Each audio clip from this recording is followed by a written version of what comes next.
Ya, oke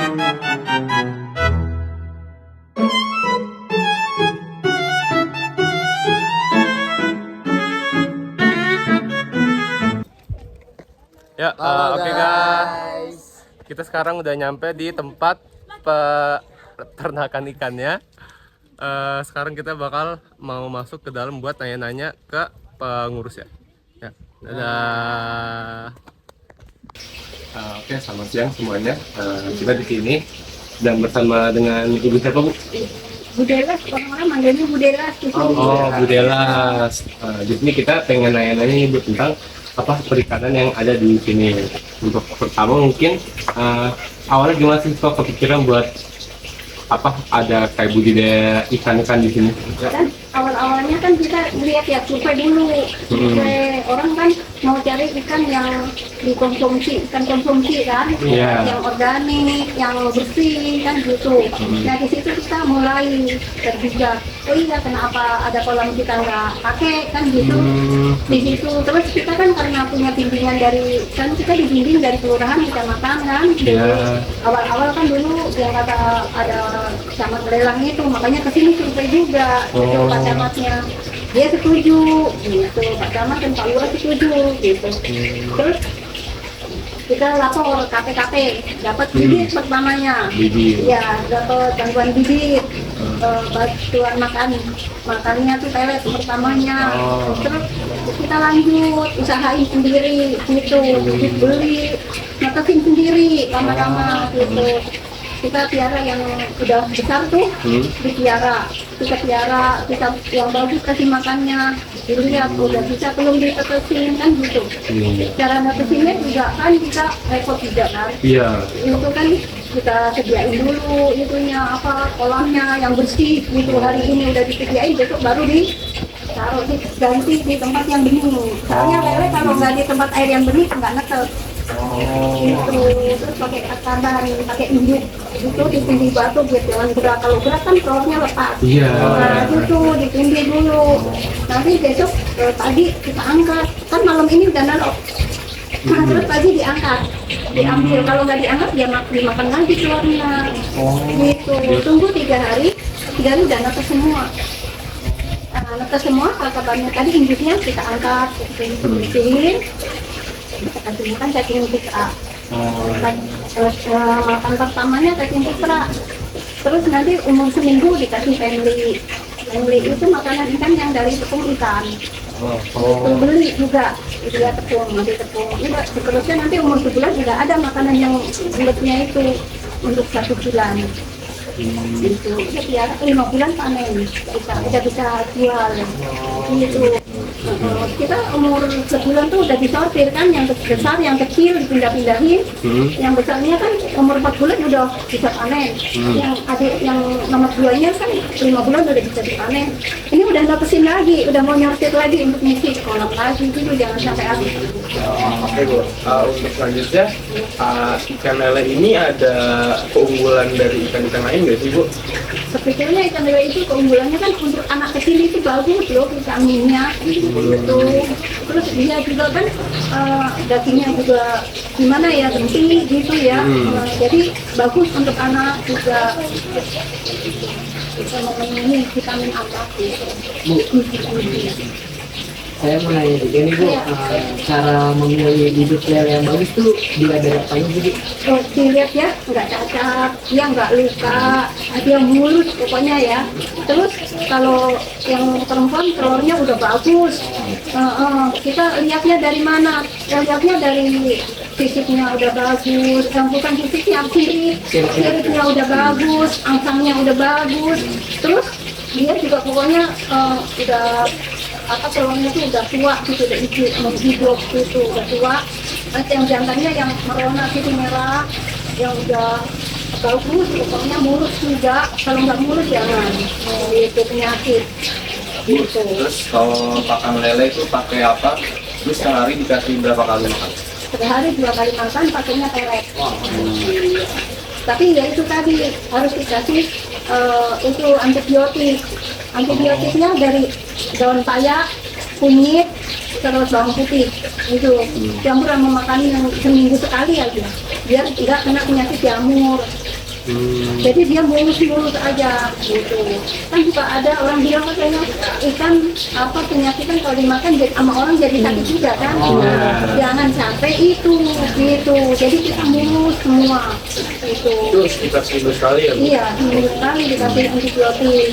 Nah, terus kalau buat nentuin kayak harga jual si ikan-ikan gini, itu dilihat dari apa nih? Dari bentuknya atau emang ada harga pasar? Ada harga pasar. Kan kita di sini waktu zamannya saya kan di sini lagi mahal. Waktu itu kan pasar-pasarnya kan masih paling mahal kita ya di pasar cuma 15.000, 13.000, 14.000, paling tinggi 15.000 harga pasar tuh. Itu Saya udah per jual kilo? 25 Per kilo? Oh, per per kilo. Oke. Per kilo gitu. Itu dari kecil aja waktu itu ngambil ke sini 2 kuintal gitu kalau ngambil.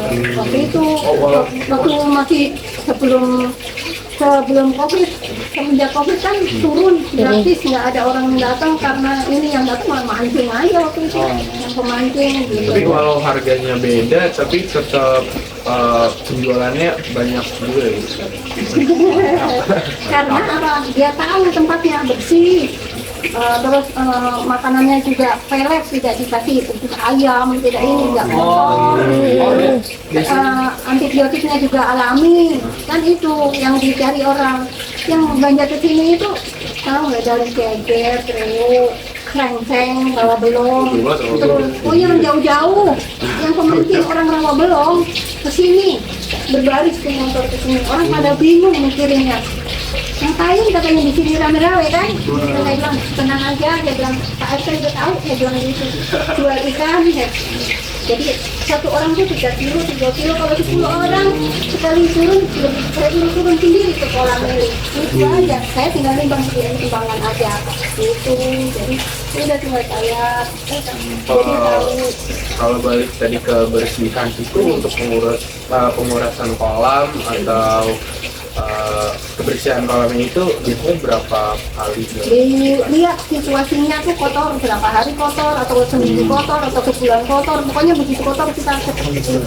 Tapi ada masa-masa di cepat banget kotornya, ada masa Paling cepat seminggu, paling cepat itu kalau musim hujan. Kalau musim hujan karena apa? Dia jangan sampai dingin. Ikan juga kalau dinginnya air hujan karena di kolamnya kolam terpal, dia nggak bagus. Itu jadi kita kasih air yang baru terus, itu baru gitu.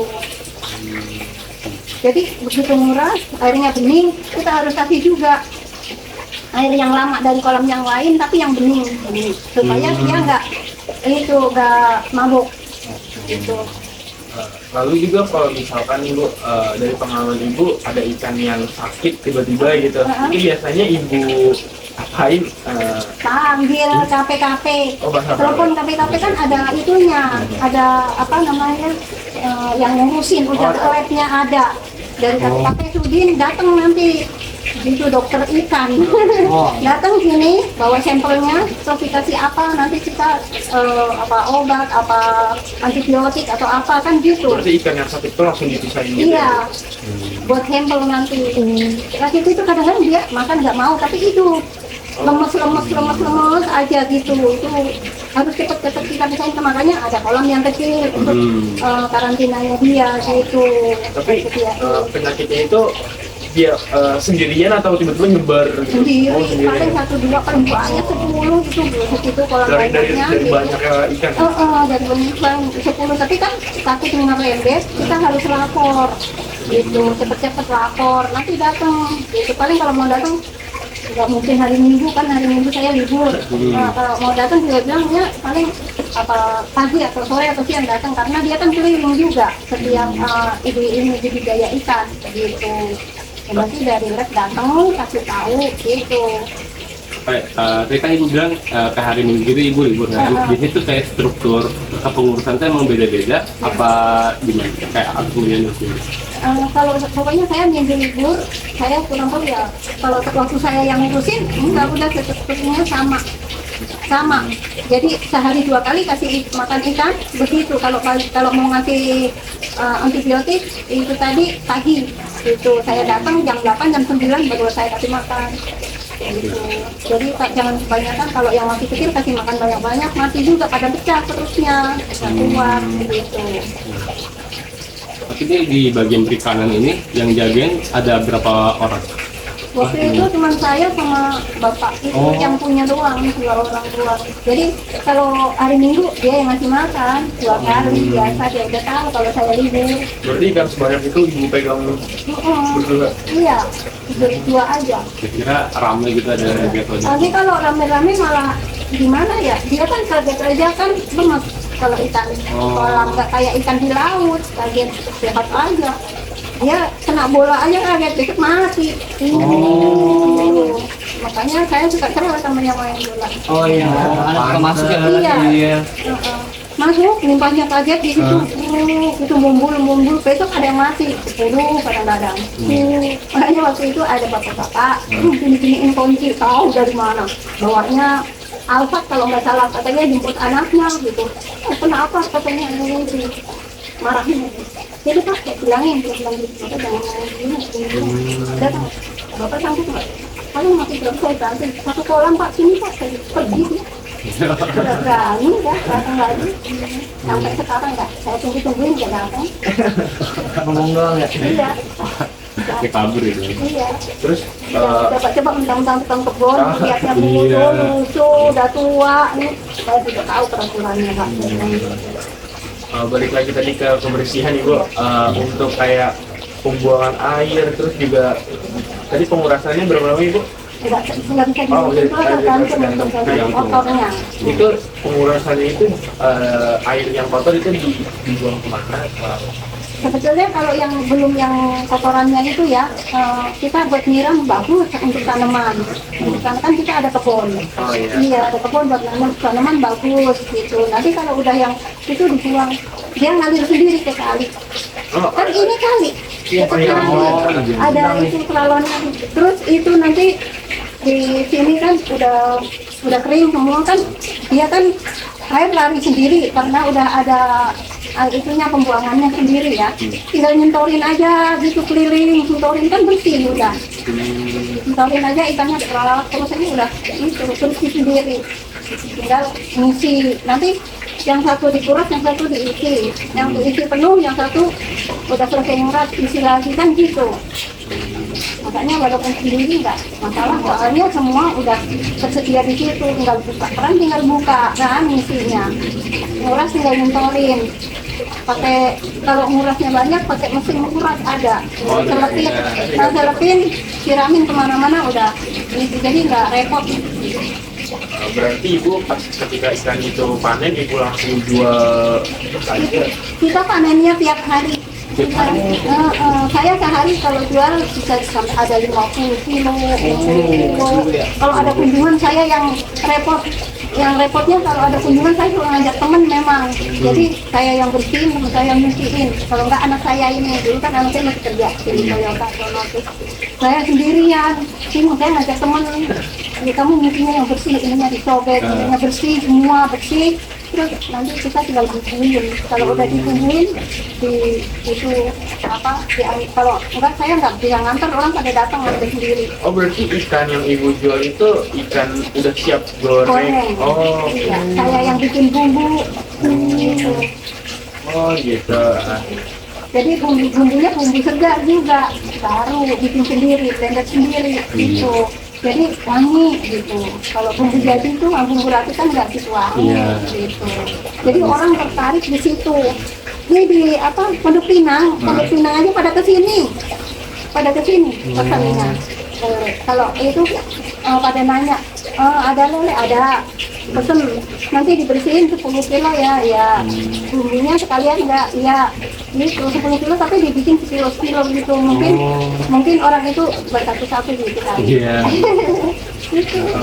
Terakhir nih Bu, untuk keuntungan lele itu besar banget dari ikan-ikan lain atau? Sebetulnya enggak, standar. Oh standar. Karena dia makannya banyak. Nah, dari situ. Kalau ikan nila, salak dan lain-lainnya itu kan makannya nggak begitu banyak kayak lele gitu. Jadi standar aja sampai sama semua. Tapi ya yang paling gede harganya gede. gurame. Iya, gurame kan 150 kilo.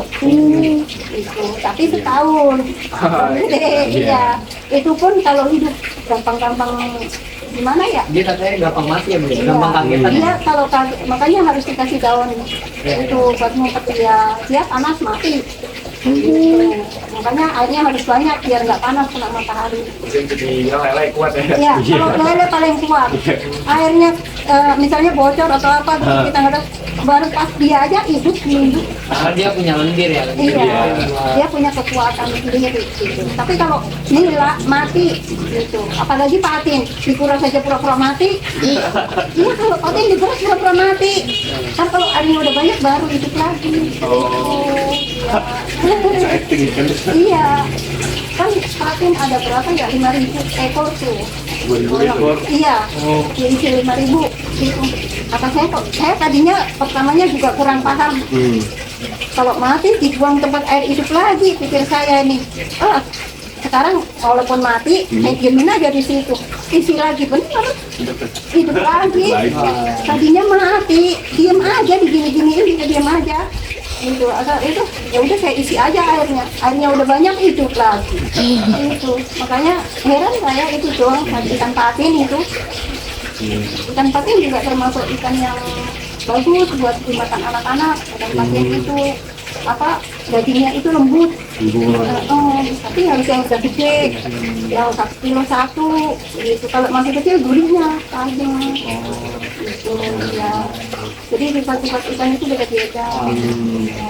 Ya, terima kasih ya Ibu ya. Iya, sama-sama. Maaf ya kalau ada kurangnya. Nggak apa-apa, Bu. Karena ini Udah cukup cerita banget, Bu. lama ya. Halo guys. Halo. Kita udah selesai tadi nanya-nanya ke ibunya tadi.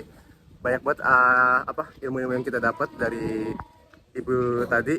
Ya kayak sekian dari kelompok kami gitu aja. Mohon maaf kalau ada kesalahan. Kekurangan. Ya. Udah sekian.